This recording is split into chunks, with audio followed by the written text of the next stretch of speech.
Okay, welcome. This is just a short video on how to acquire and install the SQL Server parts that we need. And please don't try to do this on your own because there's some specific tweaks that I want you to make. Okay, so first of all, fire up your favorite browser and let's just type in, SQL Server Express. I mean, I guess like you could even say 2022, but I don't think it'll matter that much. I go, yep, that sounds good. Yep. Okay, here we go. So I click on the link, go down here and say, yep, I want to download this guy. Okay, fine. So let's hit the button. Now, that was pretty quick, right? Because this was one of those smart installers, which means it doesn't actually load anything until you hit the button. So that's what we're going to do. We're going to hit the button. Alrighty. Give it a second to load up. And so the choices, we're going to use basic because we don't really need anything. This would allow you to pick components.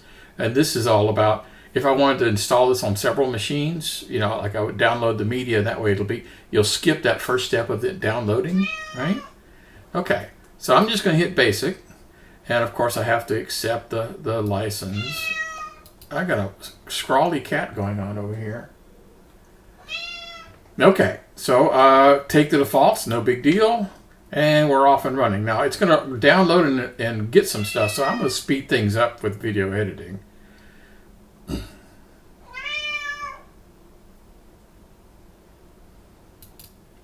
Okay, so it completed successfully. I don't have to do anything here. I'm just going to go ahead and hit close. All right, would you like to exit? Yes, please. So the next thing we need to download is the SQL Server Management Studio. And you can abbreviate this, and I'm pretty sure it's going to find it. SQL Server Management Studio. All right, cool. Now this thing changes a lot. So at the time of this taping, hang on, it's 21. But just get whatever the latest version is. It's perfectly okay. So I'm going to go ahead and hit this guy. And this one is a fat installer, so it's going to take a little bit longer to do its thing.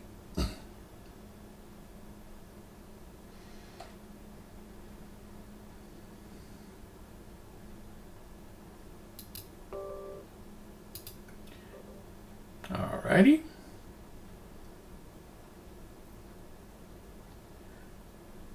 Alright. So this is weird. We're installing the SQL Server Management Studio, but we're also going to install a thing called the Visual Studio. So if you ever had the Microsoft Visual Studio installed.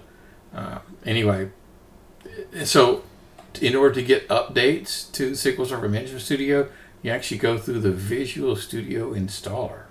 Weird. So you have to install the installer. I know that makes no sense whatsoever. Okay, so I'm going to scroll over a little bit so you can see this thing, and then go ahead and hit the install button. And we're off and running.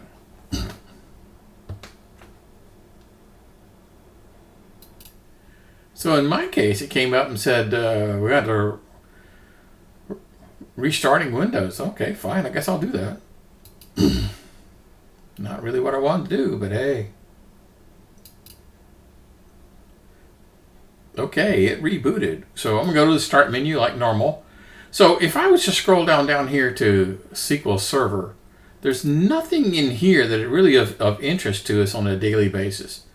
What we want is the Microsoft tools, specifically the Management Studio. And I like it so much, I'm actually going to pin it to my start. Okay. And then even grab it and make a shortcut on the desktop because, man, we are definitely going to be using the heck out of this guy. All right, now the first time you run this guy, it's a little weird. So again, don't jump ahead. You have to just kind of pay attention. The very first time you run this thing, it takes it a long time to launch, which is kind of odd.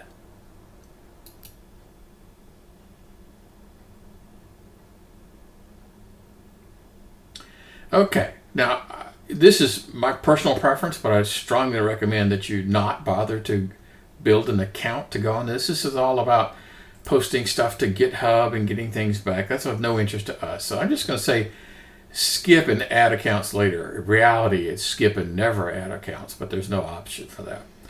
Now this next prompt that comes up, this is where you really have to pay attention, because what they're trying to do is they're trying to show you some new stuff, some new user interface for the connection, and you probably do not want that. Now they even say right here, if you screw up and grab the wrong one, it says go to Tools, Options, Environment, Connection Dialog. All right? All right, so I'm going to hit No here because I want the traditional one. Okay, so typically this is already going to be filled out. This is the name of the machine and the SQL Server instance. That's what they call it, instance. The thing that's critically important is this thing on encryption. If it comes up manual or mandatory, you're not getting anywhere because it's designed so working across the network, and we're not doing that. We have it installed locally. So it really basically has to be optional. Okay? Cool. All right, I'm going to hit Connect button. And looks like we're kind of sort of up and running now. We have an empty database server, right? Let's do some tweaks. Now, this is kind of sort of important, so please do pay attention. So I am going to go here to Tools, Options, Designer. There we go, Designers. And there's two things that need to make you change. One is the one that says Prevent Saving that requires recreation, and I want the standard set. Now this is kind of sort of important. First of all, things won't work the way you expect. And if I ask you, hey, what can you see in your database diagram, and you haven't configured the database diagram to show you what I'm expecting you to see, well, then things are not going to work. All right, next thing we're going to do is we're actually going to go in and load a database. Now I have some files out there in supplemental materials called student data files. That's what we're going to do. Okay, so I'm going to go down here to modules, and then I'm going to go down here to supplemental materials, and one of the things is this thing called student data files. And so I don't want to look at them, I want to download them. Okay, and I'm going to go ahead and open this guy up, and we're going to extract two files out of here that we want. So this is the desktop. Okay, then it should be fairly obvious. We're not Oracle, and we're not MySQL, and we're not Access. We're this guy, right? Kind of makes sense. And so there's a project, and this one's called Cape Cod. So I'm just going to grab this whole Cape Cod folder, and I'm going to just drag it and drop it onto my desktop temporarily. I'll delete it afterwards. Okay. I assume that copied over. Cool. All right, we're done with that. All right, so I'm going to go back to my, and make sure everything's there, right? My desktop. Yeah, cool. All right, excellent. Now, the first thing we have to do is we have to create a database. Now, you're going to have to get these terms in your mind. SQL Server is not a database. SQL Server is a database product. Okay, in other words, it's the engine, it's the server. The databases fit inside the database server. That's why it's called SQL Server. Okay, cool. So I'm not going to explain too much of what we're doing because we're going to spend an awful lot of time doing that later. I'm just going to expanded this guy that says databases. I'm going to do a right click and say new database. And by God, you're going to have to type it exactly the way I got it. CAP_CODD with two D's. Okay. Cape Cod. You got to spell it exactly like that. Okay, I'm going to hit OK. And boink, now I have a Cape Cod database. Cool. Now, what we're going to do is we're going to load two scripts one at a time and run the scripts to build the database and put data in the database.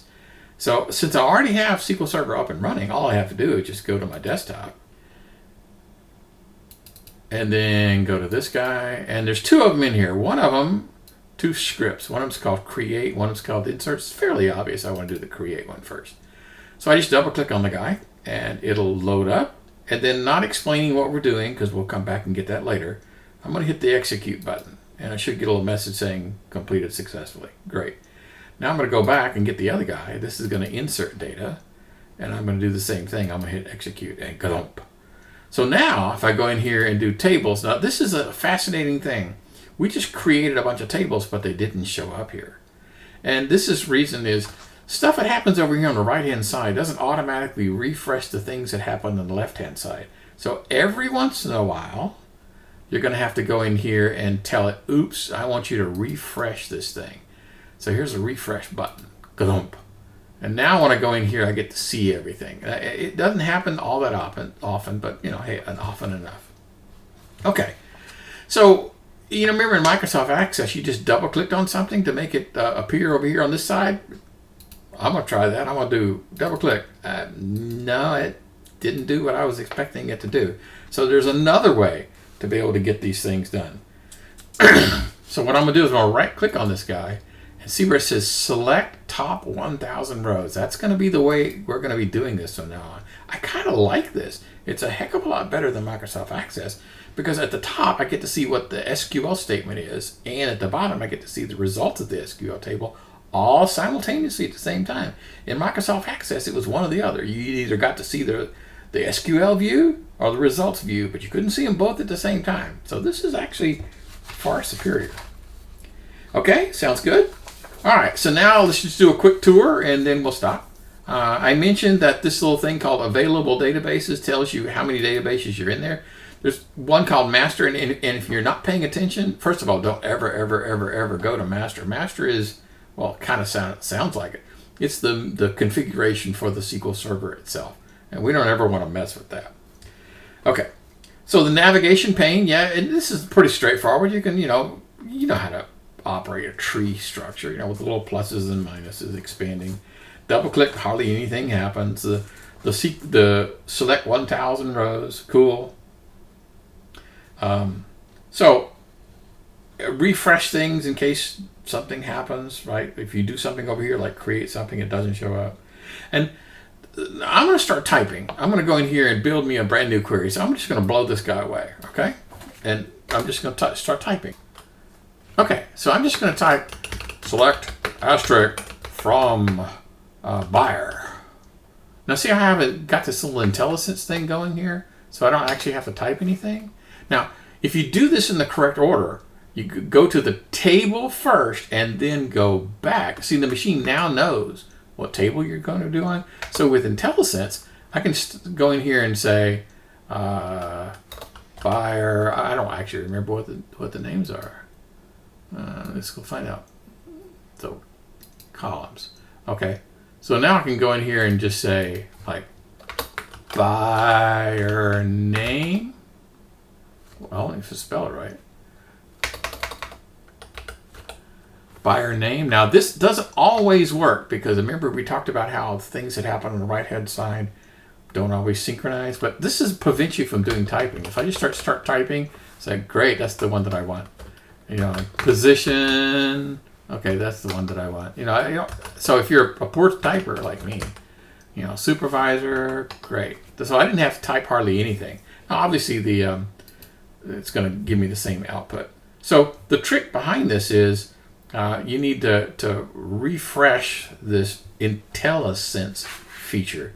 So I'm going to go to Edit, IntelliSense, and refresh local cache. I like this one. I use it a lot, and I memorize it. It's Shift-Control-R. That way, if I build something over here, it'll automatically, the IntelliSense will help me when I don't have to type. Okay, that's a whirlwind tour. We didn't get into much, but that's okay. We're going to spend the rest of the course doing this, so don't worry about it. All right, I'll see you guys in the next video.